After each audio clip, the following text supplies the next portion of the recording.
A ver si pueden el sonido, porque no está funcionando. Que nos han explicado ampliamente los objetivos de la comisión. Creo que es importante que cada uno de nosotros que hemos tenido una participación directa o indirecta en el conflicto estudiantil de 1968, que podamos aportar elementos para el análisis, sobre todo para entender qué ha sido el proceso y el movimiento de los 68. Gracias a este concepto, a los diputados, a la comisión,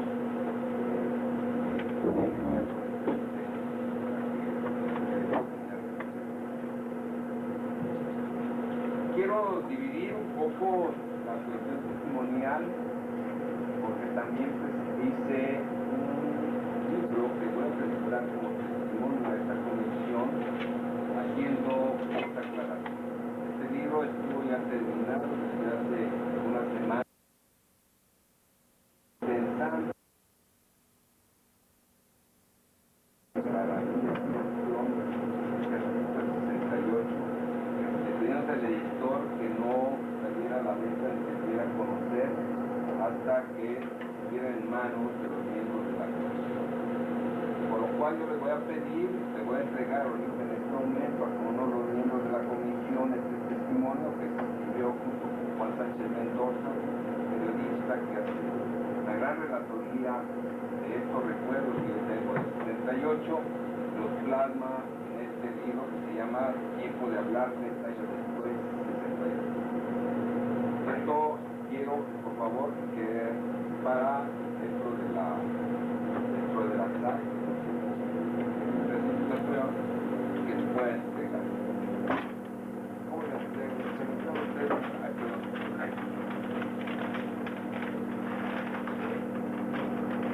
Yo les quiero pedir a los señores diputados que lean con detenimiento este documento y que inclusive aquí mismo podamos fijar una fecha posterior para que cualquier duda o aclaración que quisieran hacer sobre el propio documento o sobre otros temas adicionales lo pudiéramos hacer. Yo entiendo que en este momento no lo van a poder leer de golpe. Yo sí quisiera pues invertir un poco el procedimiento. ¿Por qué no nos hacen las preguntas los diputados? Y sobre ese camino vamos nosotros hablando sobre el tema del 68, porque el tema general del 68 y todo el proceso y cómo se dio el proceso y qué es lo que yo considero del mismo, está sentado en este libro 68, tiempo de hablar, que entrego ahorita a la comisión. No sé si usted estará de acuerdo. Sí, cómo no. No hay ningún inconveniente de que así sea. Podemos proceder de esa manera. No sé quién de los legisladores quisiera iniciar el nombre de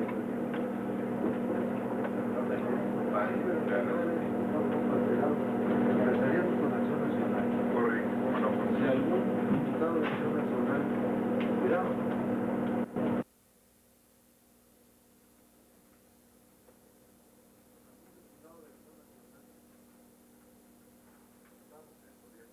gracias, señor licenciado Sócrates Ramón Campos de Burgos, su presencia aquí.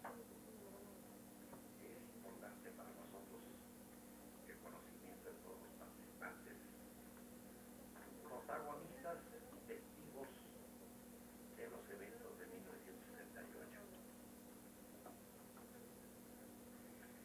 Es todas las comparecencias han iniciado siempre dándonos a conocer el compareciente su modo de cómo ve, cómo vio y lo que sucedió en la relación.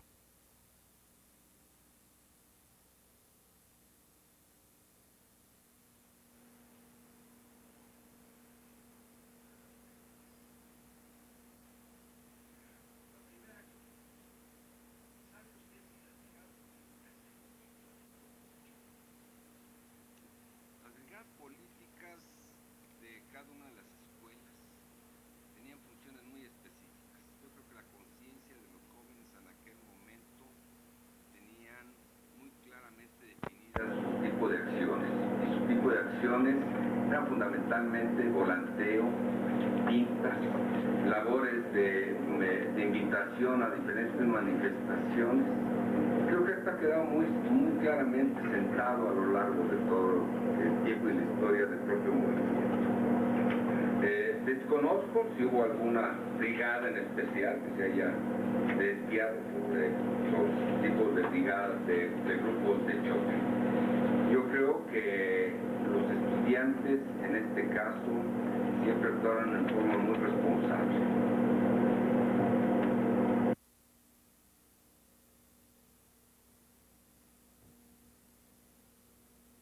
Las imputaciones de su vínculo con sectores del gobierno como agente de la Dirección Federal de Seguridad, vertidas por algunos miembros del Consejo Nacional de Huelga.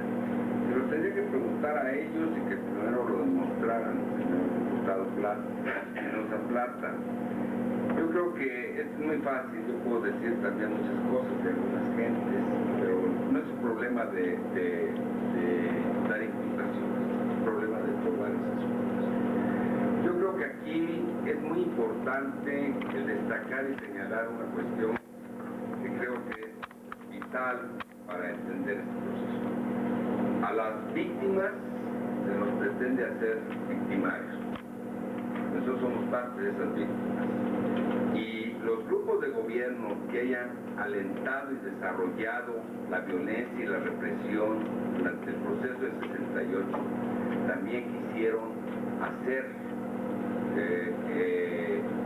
echar la culpa a muchos de los dirigentes para justificar sus actos represivos. Yo creo que este no es el camino.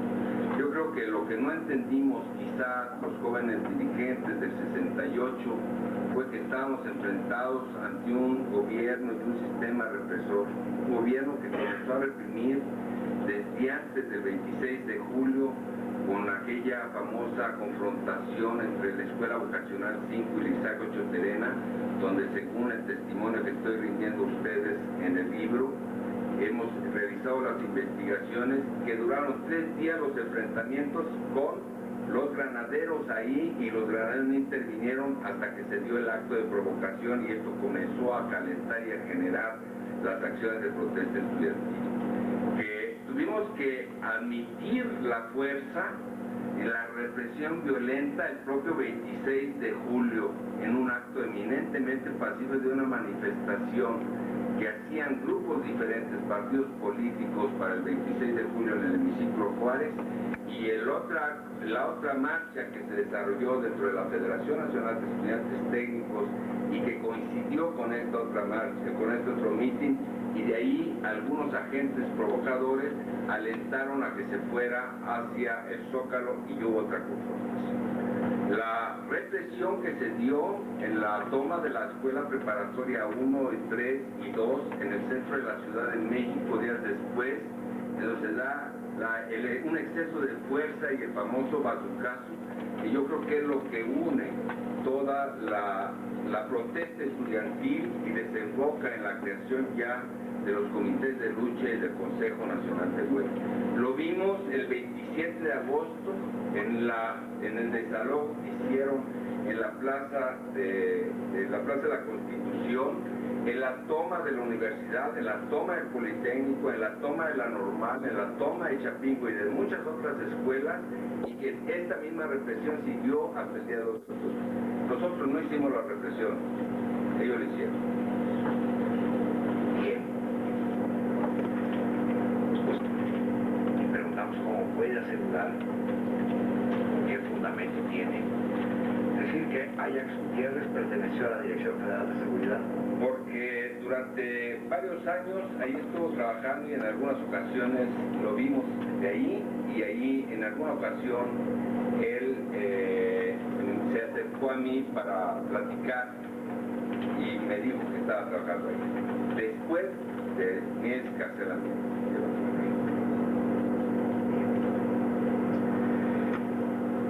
¿Usted sabe si hubo estudiantes armados el 2 de octubre en Tlatelolco? Señor, yo, de acuerdo con los testimonios que tenemos, pues fue bueno, hay algunas gentes que han aceptado, no es el caso de López Osuna, que lo dice, no lo digo yo, él lo escribió en una revista de Nexos hace 5 años, con motivo de lo del 2 de octubre, y algunas otras gentes que han aceptado esta situación. ¿Cree usted que ese armamento haya tenido significación en el desenvolvimiento de los hechos de esa tarde? Señor, yo le he dicho que finalmente esas cuestiones no son más significativas que el tener que resistir una política represiva como la que tuvimos en 60 años. La política de represión ya estaba lista.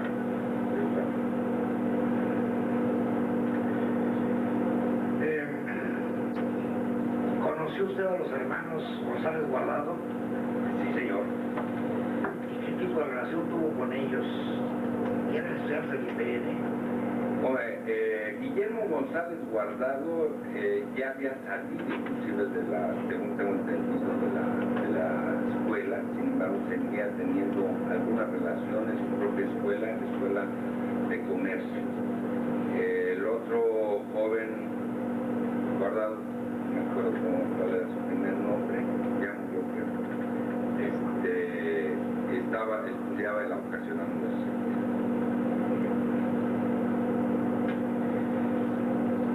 En cualquier movimiento, porque en todos sucede eso.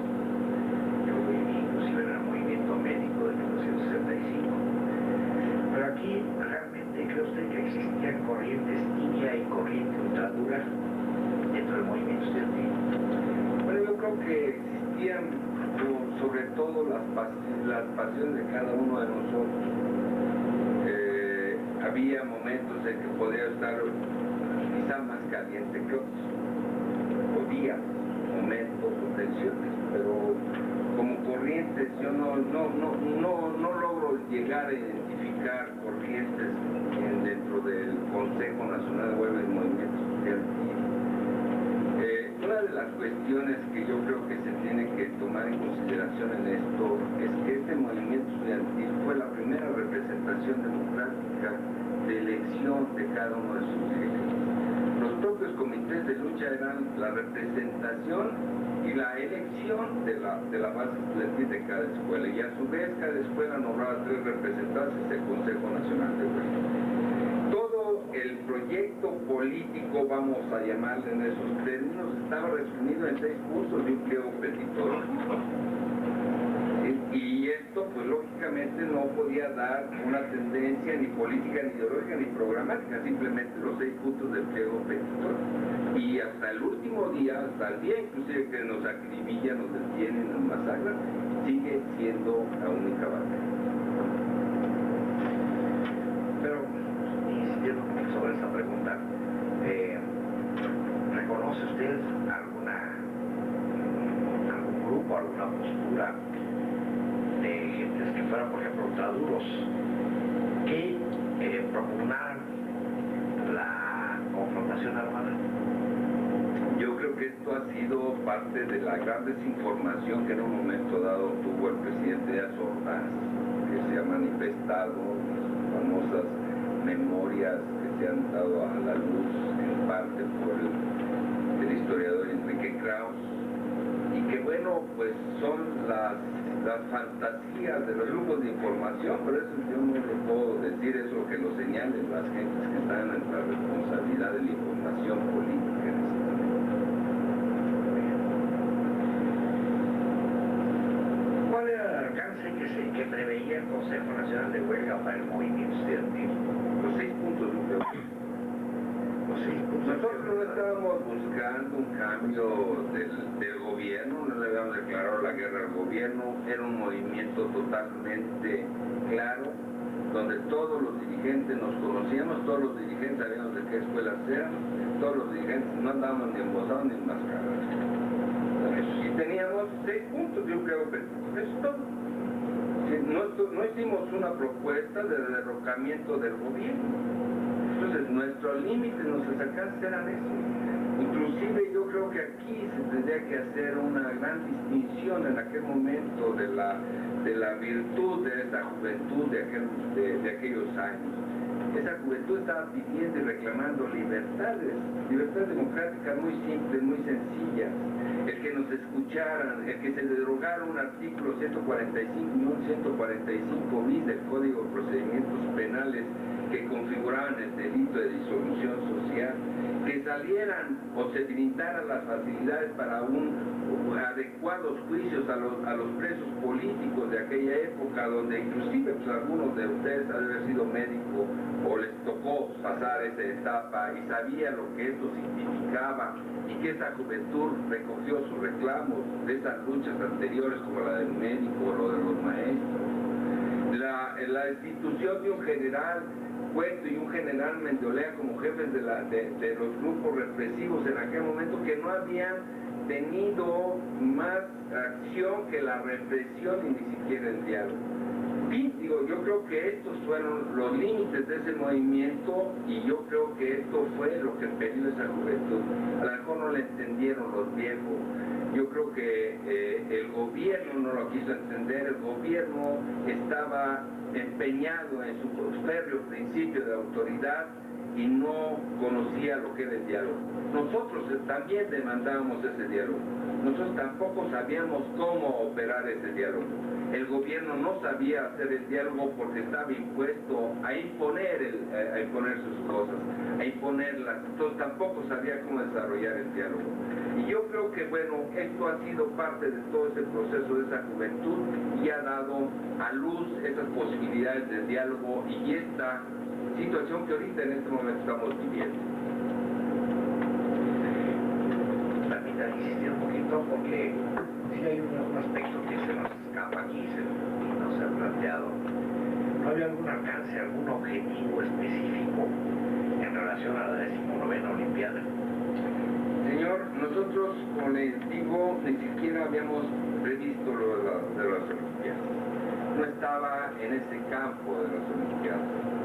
Entonces, seguramente cuando se fueron acercando los tiempos hacia el 2 de octubre, yo creo que una de las cuestiones que influyeron en el ánimo de todos nosotros fue la cercanía de las Olimpiadas, y nosotros indiscutiblemente que no queríamos boicotear las Olimpiadas, era parte de nuestra historia, era parte de nuestra grandeza de este país, y no estábamos. Si esto hubiera sido, se hubiera manifestado desde los primeros días del movimiento mundial, y nunca se planteó. Bien. ¿Conoció usted al capitán Lorenzo Cárdenas Barajas? Sí, señor, lo conocí posteriormente, de 1978, el año de 1976, y creo que su trabajo siempre ha consistido en alentar el grupo revolucionario para después denunciar, y eso lo he hecho muchas veces en diferentes. ¿No lo conoció entonces antes o durante el movimiento? No, señor. ¿Y no tiene usted conocimiento de que también hubo esta persona en el movimiento? En el 78, no.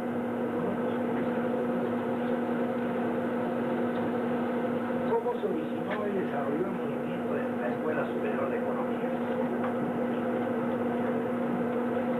Bueno, el 26 de julio, tanto el Comité Ejecutivo de la Sociedad de Alumnos como la Asociación de tener seminarios, la Asociación de Prensa Estudiantil de aquella época, hicimos algunos festivales políticos literarios con conferencias. En ese año inclusive estuvo la maestra Rosario Castillo. Ya se habían venido haciendo algunas manifestaciones, no de parte nuestra, sino fundamentalmente por parte de la Federación Nacional de Estudiantes Técnicos, que era totalmente aquel tipo de cosas. Ya había algunas inquietudes de rechazo a esto. Estas dos represiones yo creo que fueron un papel importante para que la propia escuela y el director de la escuela tomaran la decisión de llevar una mayor protesta, y por eso generó y creó el comité de lucha. Esto no fue inventado, el comité de lucha. Los comités de lucha ya se habían desarrollado en otros movimientos de carácter estudiantil, como lo fue en Morelia, Michoacán, en algunas normales rurales, en universidades, etc. existiera una forma de generar una dirigencia que respondiera a las necesidades de ese momento y que fuera electa por el propio presidente. Esto fue lo que ya fue generando y desarrollando a todo el sector politécnico y universidad. Y una última pregunta nada más. Es curiosidad. ¿En qué año inició sus estudios y cuándo los concluyó en la Escuela Superior de Economía? 64, 68. Yo tuve un año que dejé la escuela porque fui a trabajar a Tapachula, Chiapas, con el señor Héctor El Necabe, que tiene una tienda que se llama La Lagunilla, y lo dejé porque tenía que trabajar para seguir.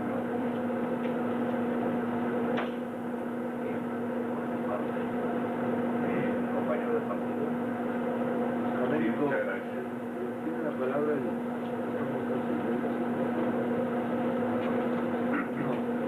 el diputado Américo Ramírez. Pásale, por favor. Ese que tiene ahí, está grabando. Ahora sí que uno y uno. Preguntas después. Pasen también, por favor, la grabadora, por favor. Amado Campos Lemos, agradecemos su presencia esta noche aquí con la Comisión sobre el caso 68. Para empezar por el principio, ¿pertenecía usted a la que mismo era miembro aquel o simpatizaba con este movimiento? Bueno, fui miembro de la CETIMO desde el año 64. Estuve participando en la logia GEP México número 6.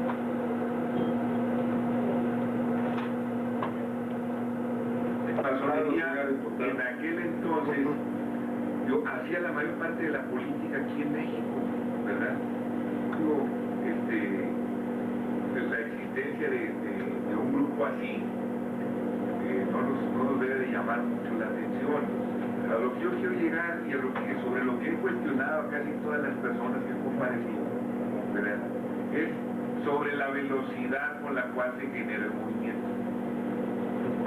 ¿Verdad?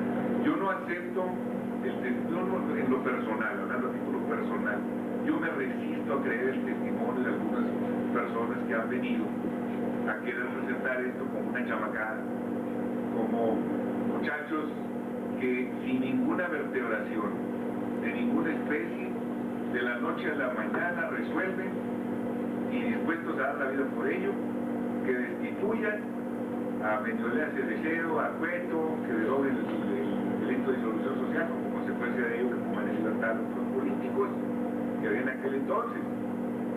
Porque si analizamos un poquito, pues uno de los dirigentes del Consejo Nacional de Huelga pues era de Mazatlán, otro era de Los Mochis, otro era de Culiacán, otro era de Hermosillo, usted es del estado de Hidalgo, y tenían de 6 meses a 2 años de haber llegado al Distrito Federal, y todos coinciden de la noche a la mañana. El día 26 se lleva a cabo 2 marchas que si debieran o no debieran llegar al Zócalo, que si se pidieron, que estaba planeado, que si había piedras o no había piedras. El día 27 era sábado. ¿Piedras? ¿Vale? Si había piedras. Sí, había piedras, digo, ya hasta los del PAN dicen que había piedras en los depósitos de basura, ¿verdad? Ahí estaban. Muy bien, ahorita vamos a platicar un poco de eso. A donde yo quiero llegar es a esto. El 26 ocurre la agresión. El 27 se publica un manifiesto. El lunes siguiente, la fecha que haya sido, van a la huelga un sinnúmero de escuelas como consecuencia de esa agresión del viernes.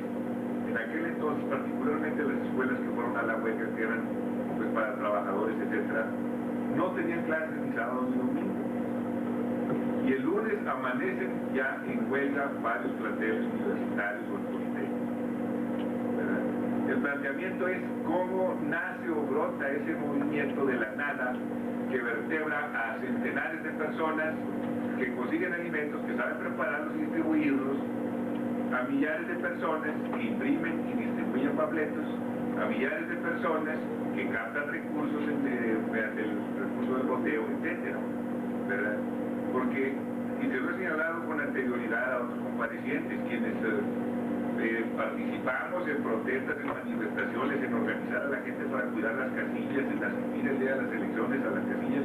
Cuesta mucho trabajo, mucho tiempo, y todo eso no se logra excepto entre nosotros. Seguramente usted participó en los procesos para cuidar las casillas después del 68, y lógicamente ya había mucha desconfianza sobre todos esos procesos. Yo creo que tenemos que entender que los jóvenes se van ligando en sus propias ideas, en sus propios momentos. En aquellas épocas del 68, pues estábamos comenzando a abrirnos a los medios de comunicación. 68 finalmente también estuvo marcado por lo que yo le llamo las 3 M's de Mao, Marx y Marcuse. Era parte de lo que se generaba en la parte cultural de este país y estaba dado.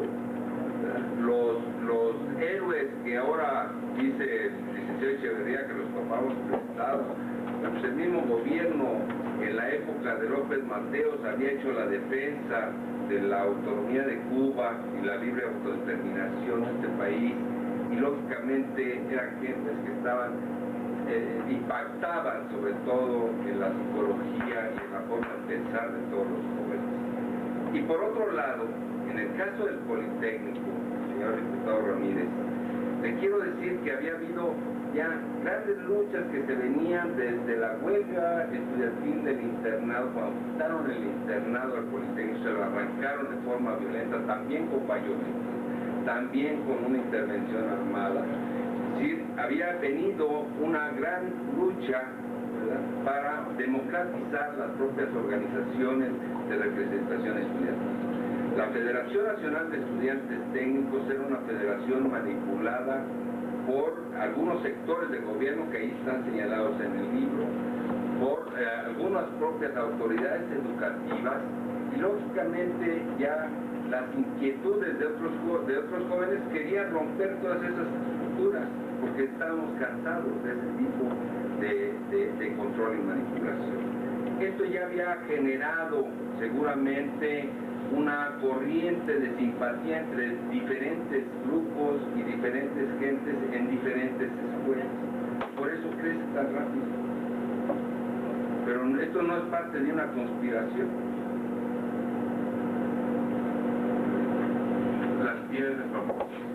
Digo, hay quienes dicen que las piedras salieron de romper tapas de concreto en las alcantarillas. Otras versiones no verificadas, pues, hablan de piedras que habían sido colocadas previamente en depósitos de basura. Señor diputado, ¿usted de dónde es? Yo soy de Monterrey, no, yo soy de Concepción de Oro, Zacatecas, y vivo desde hace 40 y tantos años en Monterrey, lugar. En esa época, señor, había puesto el departamento del Distrito Federal, sobre todo en Avenida Juárez, en Madero, en lo que hoy es el eje Lázaro Cárdenas, en arterias importantes, unos grandes botes de color naranja. Es que para que la gente comenzara a acostumbrar a tirar ahí la basura, ya no la tiramos, creo que era un efecto correcto. Pero lo curioso fue que en esa manifestación, en esa época, estaban los botes llenos de piedras y varillas. Cuando viene la represión, los muchachos corren, que avientan las primeras bombas lacrimógenas, esto es lo que nos comentan las gentes que llegan a la Escuela de Economía. De esos botes, al caer, muchos tiran los botes y encuentran las piedras, y claro, de indignación natural se regresan a tirar piedras, y eso fue lo que pasó. ¿Para quién puso las piedras ahí? Bueno, pues yo no soy parte del departamento central desde aquella época. El día de la balacera en Tlatelolco, usted estaba en el tercer piso cuando se iniciaron los hechos. Sí. ¿Advirtió usted que se disparara desde el tercer piso? Sí, señor. Llegaron las gentes del guante blanco, nos tomaron a todos los que estábamos ahí, inmediatamente nos aventaban hacia el piso, y ellos comenzaron a cortar los cables de los micrófonos que teníamos instalados y inmediatamente comenzaron a disparar sobre eso, pero ellos tenían. Y cuando comenzó la reacción del ejército a dispararles hacia ese rumbo, ellas gentes comenzaron a gritar: avísenles que son los del guante blanco del batallón Olimpia que no disparen. Pero antes de eso, nadie disparó desde el tercer piso de Chihuahua. Nadie. Respecto de la posición de armamentos, una posesión, de armamentos o de explosivos por parte de los estudiantes, en el caso concreto suyo, que anduviera armado, o que haya visto usted que otros estudiantes hayan andado armados. Yo nunca vi a ningún estudiante armado, yo no andaba armado. Lo que sí le puedo decir, y está sentado en el libro, de que de repente, por ejemplo, en alguna ocasión llegamos a la escuela después de una sesión en el Consejo Nacional de Huelga y varios de los muchachos nos enseñaron que alguien había dejado por ahí un paquete forrado, ¿verdad?, con una mecha, que supuestamente era una bomba, pero con mecha. Entonces los muchachos la comenzaron a desarmar y vieron que eran puros tubos y que no tenían nada. Durante su detención fue detenido en Tlatelolco, en la explanada donde estaban colocadas en el tercer piso. De ahí lo detuvieron. Posteriormente, ¿cómo lo trasladaron, en su caso, a campo militar o lo llevaron directamente al externo? No, señor. Cuando nos tuvieron ahí, nos tuvieron un buen rato. No sé, no desconozco la cantidad de horas, porque ante esa tensión y esa presión es difícil poderlo decir. Después nos subieron hacia un departamento, a un piso, 2 pisos arriba, donde estaban otros detenidos, otros compañeros detenidos, y ahí nos encerraron a todos. Posteriormente nos bajaron y nos llevaron en unos camiones hacia el campo militar, y ahí nos tuvieron en el campo militar. El traslado al campo militar iba vendado en el piso. Íbamos en el piso, tirados en el camión. Objeto de maltrato por parte de militares o policías. Patadas, golpes, estadas de médicos, por lo normal. Lo confrontaron con algunos otros de los detenidos. En mi caso, a mí me mostraron